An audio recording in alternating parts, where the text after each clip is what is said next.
All right, Connor's Music at Home, webisode 10. It's going down. We're talking timbre. That's all coming up today. Webisode 10, Connor's Music at Home.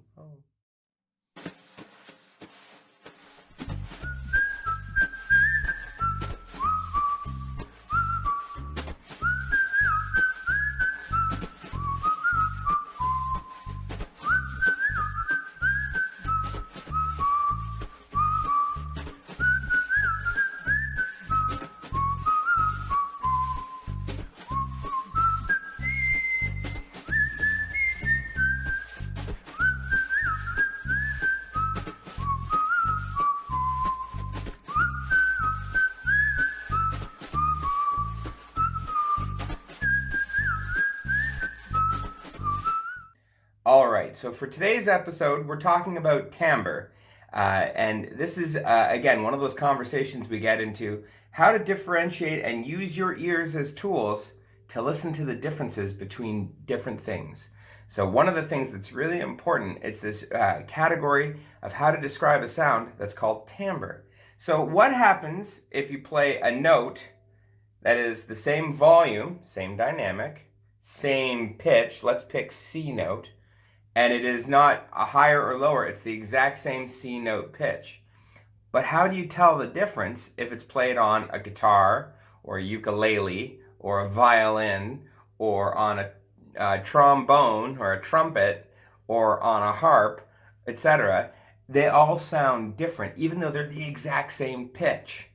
So timbre, the official definition of timbre, if brought to you in part by the dictionary folk who decided to make dictionaries, timbre is the character or quality of a musical sound or voice as distinct from its pitch and intensity. So what does that mean to us? So timbre is the way to describe the difference between sounds, even though they have the exact same note and they have the exact same volume or intensity. So it's not louder or softer. It's not higher or lower. We're now into a gray area of how to describe those different sounds. So one of the things, an example I have for this is that if you were to paint a picture of anything, let's say a house, and you were to paint a picture of a house, the difference between an artist picking between using this shade of red or that shade of red for the brick, or this shade of blue or that shade of blue for the windows or the sky, those little differences in color, even though you're drawing the exact same thing, the exact same size, that choice of different color helps create your picture better. Well, for musicians, we use different categories of instruments to create that timbre. So a person who writes very fancy music is called a composer. A composer is somebody who composes very fancy pieces of music. Now, a composer could compose a very basic piece of music. A lot of the time, if you're a folksy person like myself, who might grow a big shaggy beard like myself, and play folksy instruments like banjos and ukuleles, you might call yourself a songwriter. But when you're arranging for a whole orchestra of instruments, you're more likely to be called a composer. So as a composer, you use all these different categories of instruments to help create the color and the picture that you're trying to paint for your audience, for your listeners. So what are those categories? Boop, boop, boop, boop. Back in. So those categories that are really important for us to cover are strings. Does the instrument have strings?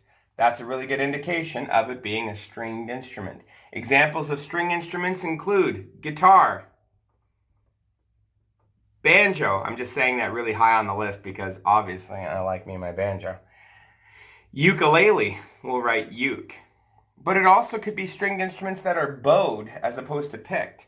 So it could be a violin or a cello. Those are all instruments with strings that are either plucked or bowed. One cheeky instrument with strings that you might not have thought about, and this gets into a gray area, is a piano. Because inside an acoustic piano, are a whole bunch of little strings that little hammers strike. And we'll get back to that in a sec. So that's the string area. The next area of the orchestra that you might hear, and it creates a whole different color option, are woodwind. So what are woodwinds? So often, they are instruments. Woodwind.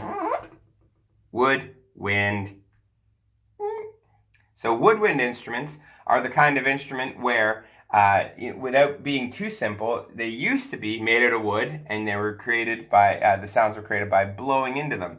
That's changed up. There are other examples of woodwinds that are more about the way you create the vibration, either by use of a little piece of wood called a reed that vibrates really quickly, or like a flute, if you blow over top of the mouthpiece, the hole, and you have to blow across it. So those are kind of examples of woodwinds. I'm going to write a flute, a clarinet, and those are great examples of woodwinds. There's more. There's oboes, recorders. Something simple you might have done in school as a recorder, that's a woodwind. Then, very similar to woodwind, but different, are brass instruments. So brass instruments have a very different timbre and color than woodwind instruments. So brass instruments would include trumpet, trombone, and tuba. So, unlike the flutes and the clarinets where you blow into them and the instrument creates the vibration, brass instruments have a mouthpiece that's got a little cup in it like this, and you got to put your lips into that little cup and go. So for everybody at home who wants, actually it should be tighter than that, it's more of a, but for the sake of argument, for kids at home who are watching, if you stick your lips together and you purse them a little bit like this, and then you go, and people are like, what are you doing? You're practicing your embouchure for the mouth positioning for brass instruments. So it's okay to do that as long as you're practicing for brass instruments. Lastly, is the last category of the orchestra is a percussion instrument. So percussion, those are instruments that you drum, that you hit them, and they create vibration. So drums are a great example of that. In the orchestra, they use timpani drums. They're very big drums that have the ability to play certain pitches. So that's an example of hitting something, striking it, and it creates a note. There is a gray area in here, and I was going back to the piano. So a piano is a stringed instrument that you strike or hit. So it's kind of like a combination of the both. And there's a special category for that. We won't worry about that today. But moral of the story is that most instruments that you hear in your favorite music can be broken down into one of these categories. And a lot of them are done with strings and percussion. So if you like listening to rock and roll, and you're going to hear a electric guitar and an electric bass guitar and a drummer and a vocalist, those are all examples of your strings and your percussion. And I guess your voice would be a type of wind instrument because it's used by the wind in your lungs. And all of those create different timbres. So we use all these different instruments, and that's why we all learn different instruments. So that way one day when we play together as friends in a small band or in a small chamber group or in a full big orchestra, we can be all the different colors that are needed for the song to paint the picture. So that's really important, and that's a really good way, I think, to describe timbre and all the different instruments and categories that are part of timbre. So next time you listen to music, make sure that you listen really carefully for all the different parts and see if you can hear what makes those different instruments have different timbre, that they have a different sound. Okay, so listen very carefully to the timbre differences and all the things around you.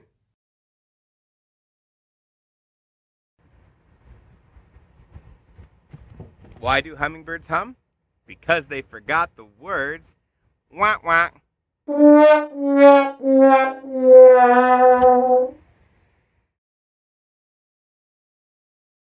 All right, here's a little ditty to help you remember about timbre.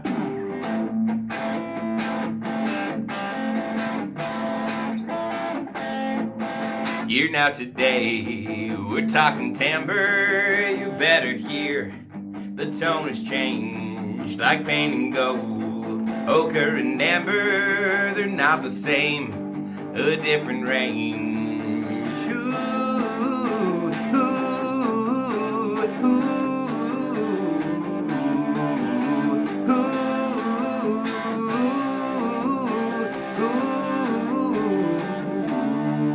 I thank you all for talking timbre, listening to tone, for subtle change, dynamic pitch, and length's the same, but what has changed? Timbre is strange.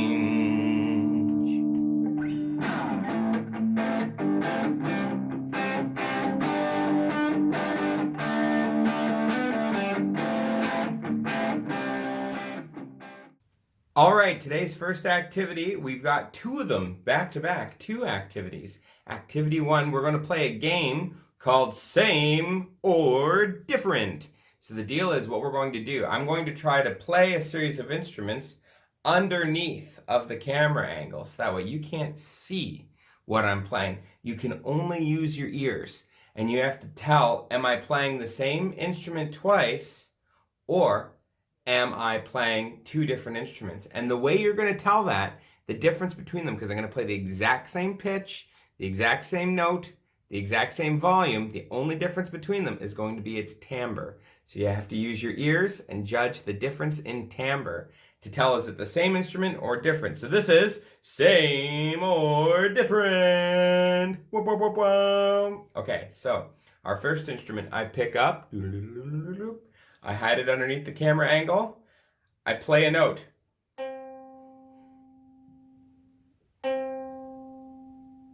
One more time.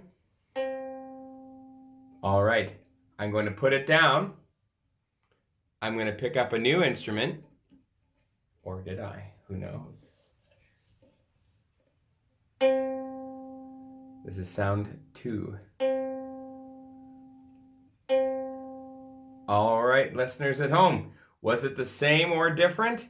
The answer is, it was the same. It was a ukulele twice. Ukulele, ukulele twice. Okay, so we're going to do that again.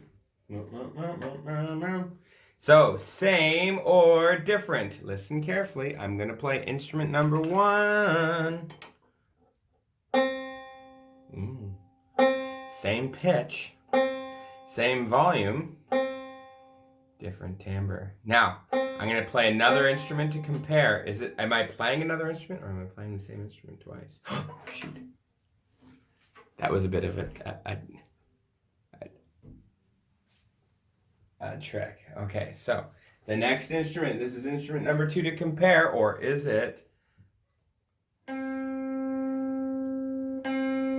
Are those the same or different? The question is, the answer is, that they were different. I played my electric guitar and I played my banjo. So the first one was the banjo and the second one was my electric guitar. Notice that I'm playing the same pitch, but they sound a little different. The difference is in timbre. All right, one more. Same or different?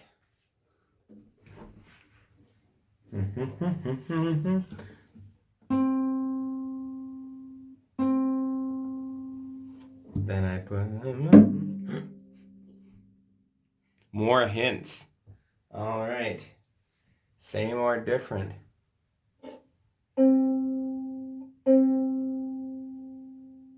And the answer is they were different. I played my ukulele the second time. The first time was a classical guitar. Now that's really tricky because they have very similar timbre, but still different. Even though they have nylon strings, the timbre is slightly different. All right, so that was activity 1, same or different. Now for activity number 2, activity 2. So what activity 2 is, we're going to guess which instrument. So what I'm going to do, I've now played all the instruments that you could possibly guess. I'm going to play them in order. Remember, they're going to be the exact same pitch. They're going to be the exact same volume and intensity. You have to hear the difference in the timbre to tell which instrument is what. All right? So I will play all 4 in an order, and at the end, I will reveal that order, and then you can say at home whether you guessed correctly or not, and we'll just trust you. It's a trust game, okay? So if you want to be right at this, just say, yes, I was right. But really, we're going to trust that you're going to self-evaluate honestly. All right, so instrument number 1, listen carefully. Which instrument is this?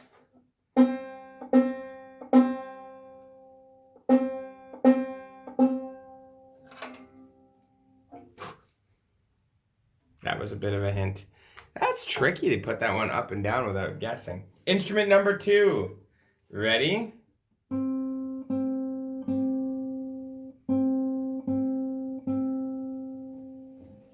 All right. Instrument number 3.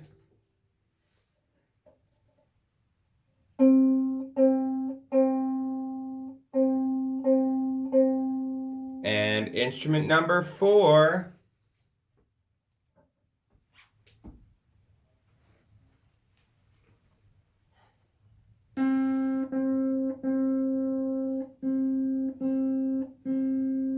All right, so those are 4 different instruments, all with a different timbre. The first one was my banjo. Yay, because I always put my banjo first because I love banjos, but that's just me. I'm a big banjo fiend. But I love all sorts of instruments. It's a special spot in my heart for banjo. So banjo went first. The second instrument was a classical guitar. Hopefully you guessed classical guitar is your second instrument. Third instrument was the ukulele, the classical guitar's little brother. And lastly, the last instrument of guess that instrument was my electric guitar. Again, they were all the same pitch, all the same volume. I kept my amp really quiet, no distortion or angry, nice and chill. And you had to hear the difference between all those different notes, and that difference is what we call timbre. All right, thank you so much for playing both activities, Activity 1 and Activity 2. And thanks for watching and learning about timbre.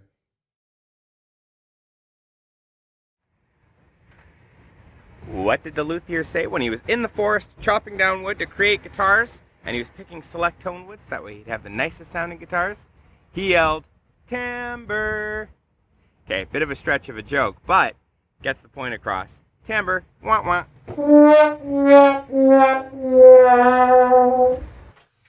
All right, so that's webisode 10, talking about timbre. So just a quick reminder before we go for today that timbre is the character or quality of a musical sound or voice as distinct from its pitch and intensity. And what does that mean for us? We're not talking about how high or low a note is. We're not talking about how loud or how soft a note is. We're talking about the color of that exact note. So the difference between those other aspects, whether it sounds like it's coming from a different instrument, or does it sound warm, does it sound bright, does it sound, I would say wet, I'm going to even say flatulent, like a tuba. I find a tuba sounds flatulent, that's just me. No picking on the tuba players out there, the tubists. So for all you tubists watching, I love the sound of your instrument. It's top notch. Anyway, so that's timbre. Thanks so much for watching. Connor's Music at Home.